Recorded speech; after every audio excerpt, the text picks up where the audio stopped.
இது வந்து ஒரு ஜீவ சமாதி. ஒரு ஆற்றல் நிறைந்த, அற்புதம் நிறைந்த ஒரு ஜீவ சமாதி.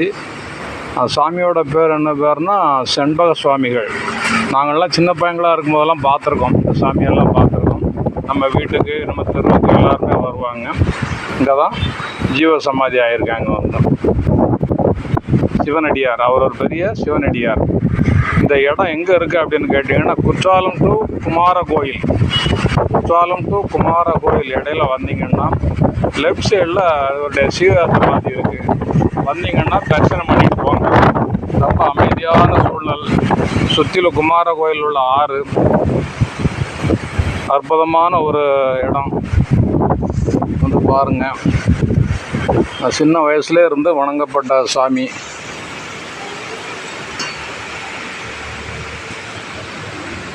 சின்ன வயசுலேருந்து இந்த சாமியெல்லாம் எங்கள் வீட்டுக்கெலாம் வருவாங்க. வல்லம் தான் எங்கள் வீடு. வல்லத்தில் எங்கள் வீட்டுக்கெலாம் வருவாங்க. எங்கள் வீட்டுக்குன்னு இல்லை, எல்லார் வீட்டுக்குமே வருவாங்க. இவர் சமாதியான இடம் தான் இந்த இடம். ஜீவ சமாதியான இடம் இந்த இடம். நீங்கள் மனசில் என்ன நினைக்கிறீங்களோ அதை இவர்கிட்ட நினச்சி கேட்டு வேண்டுனீங்கன்னா கண்டிப்பாக அது 100% நடக்கும். என் வாழ்க்கையில் அந்த மாதிரிலாம் நிறையா நடந்திருக்கு.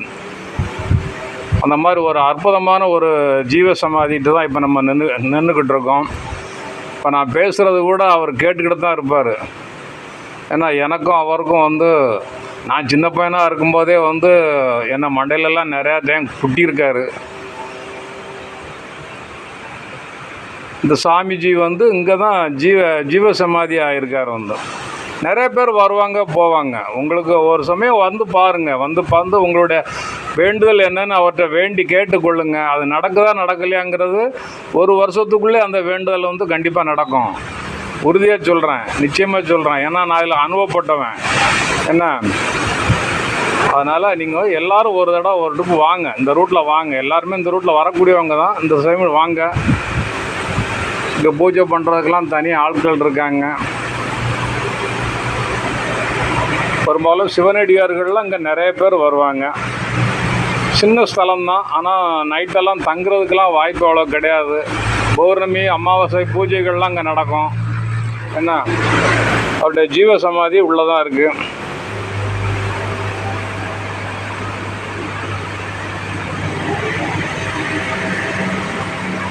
முடியாததை முடித்து வைப்பார் சிவ சமாதியில் உள்ள செண்பக சுவாமி. மனம் நொந்து அவர்கிட்ட கேட்டாலே போதும், அவர் ஆட்டோமேட்டிக்காக எல்லாமே உங்களுக்கு செய்ய தயாராக காத்துக்கிட்டு இருக்காரு. நானும் சில கோரிக்கைகள்லாம் அவருக்கு வச்சுருக்கேன், எனக்கு செஞ்சு கொடுங்க சாமி அப்படின்னு. சரிதா?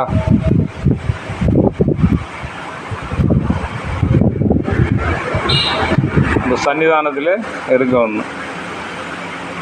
நம்புகிறவங்களுக்கு தெய்வம்தான். இது செண்பக தேவி அம்மன். செண்பக தேவி அம்மன் எங்கே இருக்காங்கன்னா, குற்றாலத்துக்கு மேலே ஒரு செண்பக தேவி அம்மன் இருக்குல்ல, அதிலேருந்து கிளையை இங்கே எடுத்து வச்சுருக்காங்க. இங்கே வழிபட்டுக்கிட்டு இருக்காங்க செண்பக தேவி அம்மன்.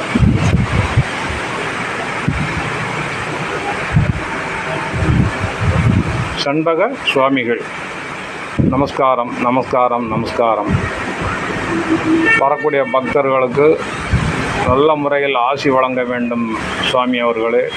நன்றி. உமது பாதம் தொட்டு வணங்கி விடைபெறுகிறேன். நன்றி, நன்றி, நன்றி.